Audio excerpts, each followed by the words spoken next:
Some news that's coming in on account of the West Asia conflict. In fact, uncertainty is looming over the deadline to sign Iran-Oman a deal for the Strait of Hormuz. In fact, US President Donald Trump is now demanding compensation from Iran.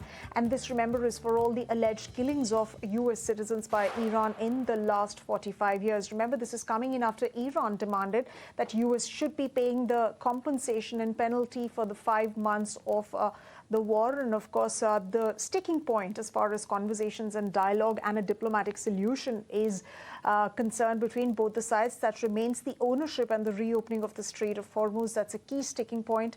And in fact, the latest demand that's been made by President Donald Trump, he's posted that on Truth Social. That happened last evening. And he also, in fact, says that damages for past conflicts should also be borne by Iran with respect to this compensation package. Meanwhile, Iran has said that the Strait of Hormuz is going to remain closed until the United States lifts its naval blockade and sanctions or military pressure.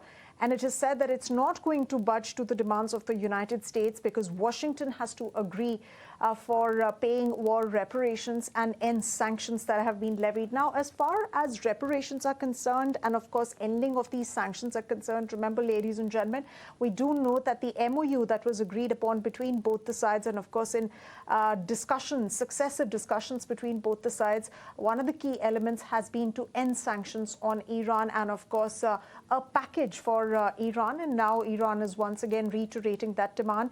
It is also demanding that the terms should be acceptable to the United States. And of course, it says that discussions with Oman are progressing as far as securing safe passage through Hormuz is concerned. And Qatar's foreign ministry has said that negotiations between Oman and Iran are at an advanced stage. This is what many media outlets are currently reporting. Meanwhile, there is, of course, stress that's building up on the back of Iran-backed Houthis, which have launched renewed attacks in Yemen, and that has really added to the pressure on Red Sea, Bab, al-Mandab shipping route as well. So that's the very latest that we're picking up from reports on the West Asia crisis.